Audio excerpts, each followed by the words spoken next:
Warriors versus Pacers was a brutal game of adrenaline, in a game where the Dubs refused to fold to adversity. And hit a three! Mo's like, hey, I missed the two open ones. I just hit the toughest shot of the night for a 4-point play. Which sparked a fourth quarter no one expected. The following is a full breakdown of this barn burner of a game. I can feel it in my bones. This season is gonna be crazy. Buzzer beaters, rivalries, and late night runs that make you forget what sleep is. But how about we turn that excitement into something even bigger? In partnership with DraftKings, we just got the best offer I've ever seen them give to NBA fans. Right now, new customers can turn just $5 into an incredible deal. Place a $5 bet, and if your bet wins, you'll get $300 in bonus bets, plus 3 months of NBA League Pass on them. That's every dunk, every step back, every game you don't want to miss, streamed straight to your screen. Sign up using my promo code SCIENTIST. Don't just watch the game. Be part of it. DraftKings Sportsbook. The crown is yours. 21 plus and present in most states. Bonus bets expire in 7 days. Eligibility restrictions apply. See sportsbook.draftkings.com/promos for terms. Gambling problem? Call 1-800-GAMBLER. Please gamble responsibly. To start the first, with Huff's head turned on Jimmy's drive, Pods got post free with the kill screen, and Q knocked down the triple, but then Post found himself retreating in help as Nembhard attacked off the DHO and Jackson tipped in the lob for 2. Nice little lob and a great little control piece there by Isaiah Jackson. However, Post drew 2 defenders on his roll, and as Huff pulled over, Splash Uncle was wide open for the clock-beating triple. That on November 1st. Draymond to beat the buzzer, hits a corner 3. You know he's yelling, boo! Jimmy took control of the game as he bumped Walker on the drive and controlled his feet to freeze his defender for the open midi. Kills the Warriors. That 50 ball played the other day. Jimmy Butler with the mid-range. But Andrew came right back with an attack of his own as the Zag took the Giant off the dribble and got freed with a forearm for 2. However, Big Q was feeling himself, and with Donkey's drive causing a collapsed D, QP was wide open for another 3. And as Pods blitzed Walker in the danger zone, he got the steal and the finish, forcing the Pacers to call a TO. Pajemski taken away from Walker. And Brandon, the easiest bucket of the night. They make them call the first timeout, 13-4. Even as Shepard bricked the fast break layup, Jackson swooped in for the putback. Got back, and Andrew just does a terrific job defensively to get that one.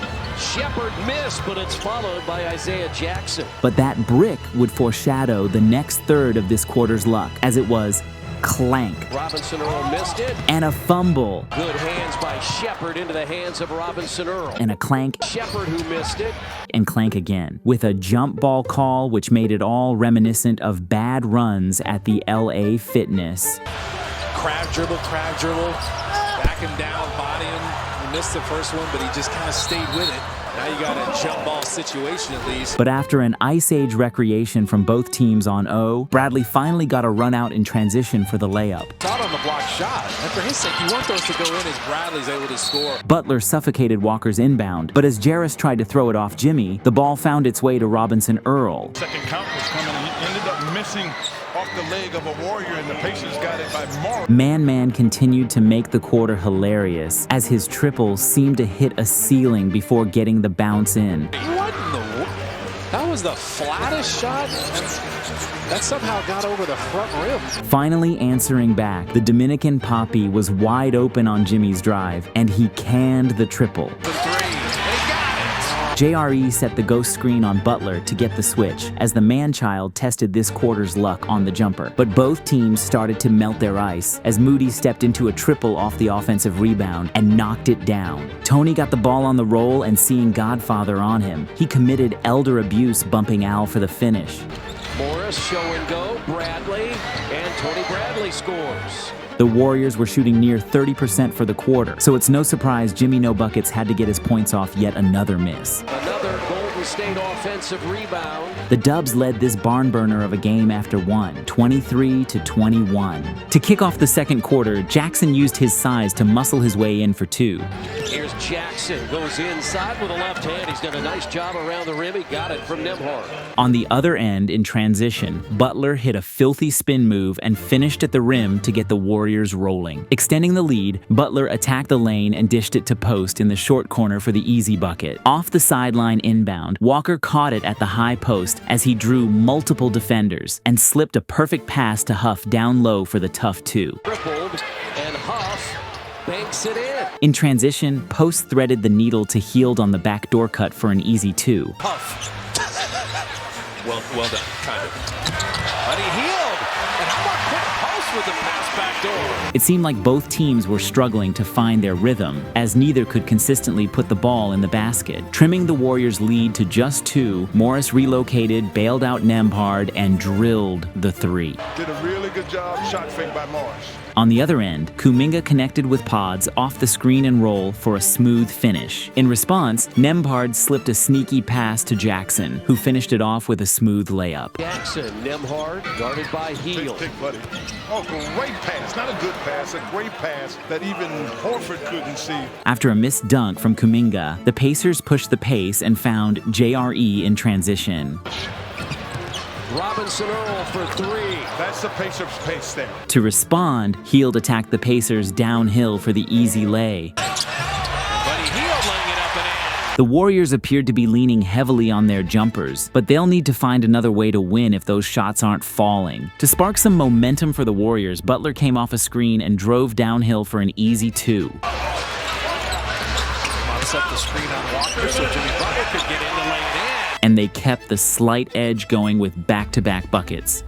Jimmy Butler down the lane again. The first double-digit lead of the night, and the Warriors up 10. The Pacers' defense looked like it was having a tough time keeping up. Extending the Warriors' lead to 12, Kuminga received it at the top and used some bully ball to feed it down low for the easy two. After almost 5 scoreless minutes for the Pacers, Walker got it on the inside out and drained it from three. Walker's got a good look at his three, and he bottoms it. With 1 second left on the game clock, Nembhard pump faked and drew the foul on Draymond Green to end the half. Trying to score here at the end of the quarter, and that's a foul on Draymond Green. And Nembhard to shoot free throws with 1 and 5-10. After a sluggish first half from both sides, the Warriors held a 48-41 lead, with both teams having the chance and the need to regroup at halftime. No one knew what the final 2 quarters would bring. The lid was finally taken off the rim for a player, as the Six Steph made more shots during halftime warm-ups than either team did the entire half. But the actual scoring started in the first minute, as Jackson destroyed JK on the pin down and Nembhard found his rhythm on the triple. Robinson, Earl, and Martin. I mean, those are 3 guys. Here's Nembhard. His 3 on the way. Good. QP resorted to bully ball on the other end as he backed down Nembhard with a high Barkley and finished the hook for the and one. Draymond wanted that cut to the basket. Post just walked Shepard in and put it up and in and drew the foul. Andrew then danced on Kuminga while Shepard ghost screamed as Nembhard launched in a deep 3, which made me question if I switched the channel. Dancing, long 3 again. Nembhard, 2 in a row. But after Pods missed a 3 in transition, and the announcers calling it a clank fest, I knew I was still watching the same game. It is a clank fest. Both ways here. A minute later, Huff's interior attack drew 3 Dubs defenders, which gave Shep the wide open corner 3. For 3, and the Pacers have made 3 threes in the quarter. And after another minute, Nembhard found Big J on the jumping skip pass as he buried the triple. Shoot again and got it. We're tied. That was Andrew Nembhard with his 6th assist. But Jimmy went right at him after the green ball screen as he attacked Huff's retreat and finished the lay. This quarter, 12-point lead is gone. Jimmy Butler. And then JK found Butler swooping down the lane in transition, finishing another layup to push the lead back up.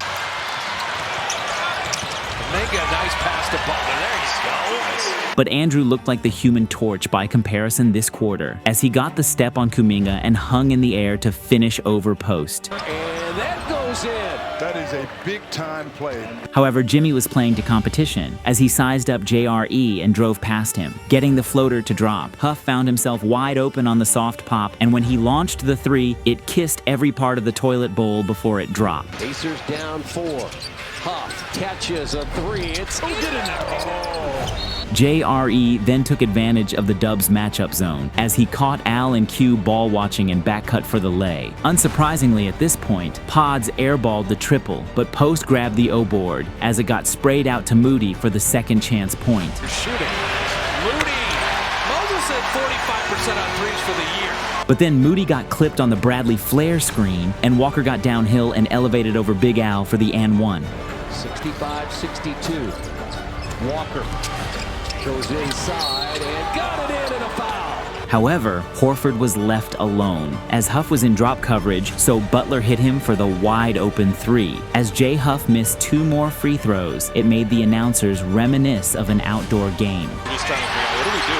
Force another miss. Not force it, but he missed the free throw. That was when the team was down at La Quinta outdoors. Playing outdoors at the tennis court. I remember that. Moses got trapped in the corner with Morris smothering him, but with a little footwork and faith, he launched a prayer. He did. Got it up. It was fouled. And hit a 3. Mo's like, hey, I missed the 2 open ones. And I just hit the toughest shot of the night for a 4-point play. This Holy Moses shot might just be the spark they needed to turn this game around. Kicking off the fourth quarter, the Pacers came out firing. As off an offensive rebound, they found Walker, who nailed the 3. With the block on Jackson.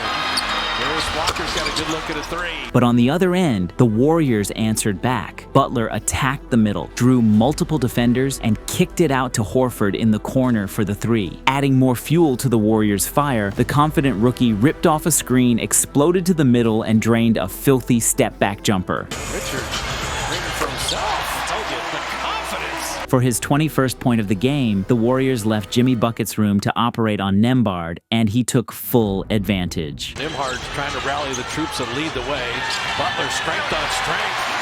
Jimmy's got 21. On the other end, Nembhard responded by hitting Jackson on a textbook pick and roll. Keeping the back and forth going, Horford popped off the off-ball screen and knocked down his 4th 3 of the game. Here is Horford's now railing every 3. In transition, JRE swooped in to clean up Walker's missed layup as he finished with an and one. And followed and scored by Robinson Earl. For an easy addition to the scoreboard, Pods came off the DHO and knocked down a smooth mid-range jumper. Flip cut. Podziemski fading behind the backboard. Adding another highlight for the Warriors, Richard ripped off the off-ball screen, curled hard, and slammed in a slick layup. And the momentum kept rolling as Pods came off a high ball screen, created some space, and drained the 3. Podziemski bottoming at 3. The Warriors hit their stride and completely took control of the game. In transition, the Warriors' chemistry was on full display as they flawlessly moved the ball down the court for an easy 2. The rookie absolutely stole the spotlight as Richard snatched a steal and flew down the court to finish strong on the fast break. To the steal and the finish for the rookie. He is fun to watch. The Warriors continued to devour the Pacers. Moody came off the DHO and hit TJD on the roll for the easy 2. Tuesday,